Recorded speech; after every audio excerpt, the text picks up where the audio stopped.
I wanted to talk to you today about what actually happens after you miss a mortgage payment in Florida. Now, the sheriff is not going to show up on your door immediately and evict you. This is a legal process, so you have some time. The really important thing is not to ignore it, because the sooner you address it, the more options you will have. So it has the process. I'm looking at my notes here so I don't miss anything. So the real process has legal steps, waiting periods, and a court involvement all built into it. And this can take like several months. It depends on when you raise your hand to find out what your options are. The sooner you do that, the more options you have. So what happens in the first 45 days? Well, when you miss your first payment, you usually get like a 15-day grace period. And then after you've missed the fourth payment, then that's when the lender will file what's called a lis pendens with the Manatee County Court. You will start getting notifications from the lender and maybe even phone calls prior to that. They have to make good faith efforts by the time you're 36 days past due. So expect those phone calls, and they could be helpful into guiding you what your options are. Maybe you can do a loan modification. Maybe you can do a forbearance. They have your loan and they can answer those questions as to what those options might be. What I would suggest is that you talk to a HUD counselor. They're free, and they can also help you with what your options are. You could talk to a real estate attorney. I have a really good one if you want to know who to talk to in Bradenton. I've got a really good one. He handles all my closings. I've worked with him for years. He's very knowledgeable. So if you're looking for some advice from an attorney, then you could contact an attorney, a real estate attorney. Make sure it's a real estate attorney because they understand the real estate laws. Let's see. We're what they call a judicial foreclosure state, which means that it has to go through a process, and it goes through the courts. When you get to the end, it'll go through the courts. There are some states that don't do that, but we do. So that will buy you a little more time. So the big takeaway here is you're not going to lose your house overnight. And there are some options. And the sooner, I know I'm repeating myself, but I can't stress this enough. The sooner you raise your hand and do your research and find out what your options are,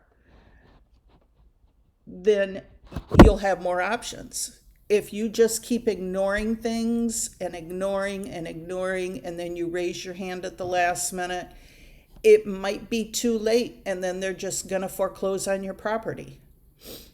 My job is to help you through the process, talk to you as soon as possible about what your options are, let you know what your options are.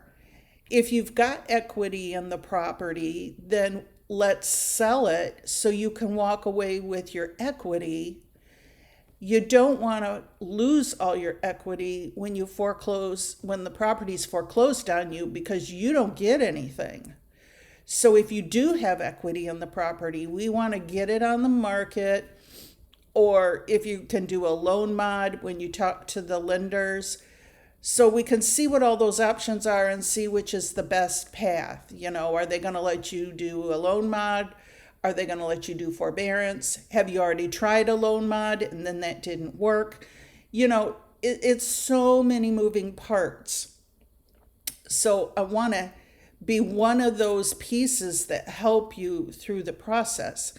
If you're what's known as underwater and you owe more than what the house is worth, then we can do something called a short sale.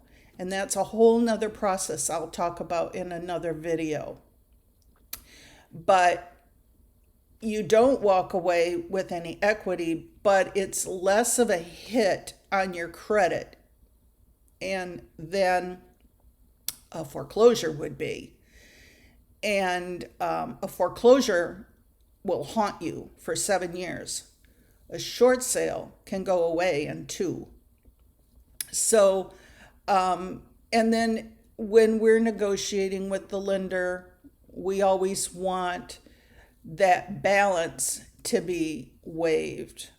If you sell it for less than you owe, let's say we sell it for $20,000 less than what you owe, we want in that approval letter to say that they're not going to come after you for the difference. They will come after you for the difference on a foreclosure. So there's a lot of moving parts to all of this, and I specialize in this.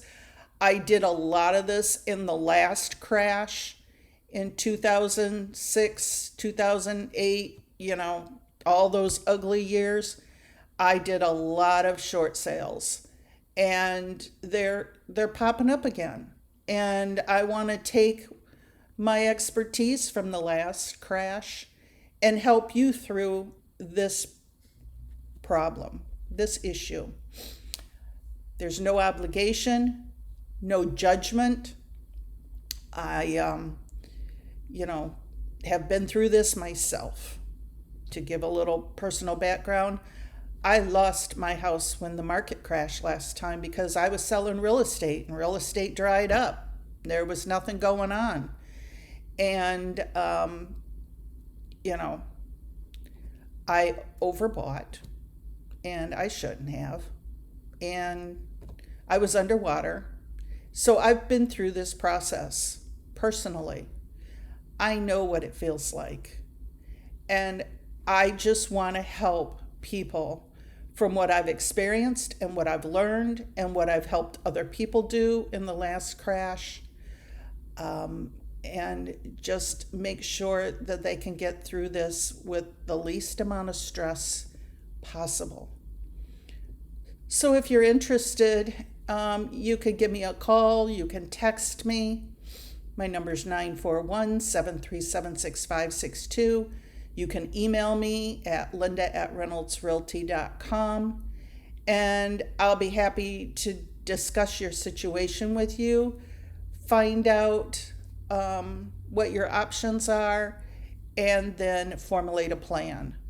And that is what the main goal is. Formulate a plan and then help you walk through it. If we have to sell your house, I'll list your home, we'll market it to where it will sell, and it won't sit on the market forever because the clock is ticking.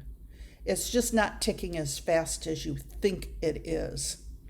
But anyways, give me a call, text, email, and I will be happy to help you out wherever possible.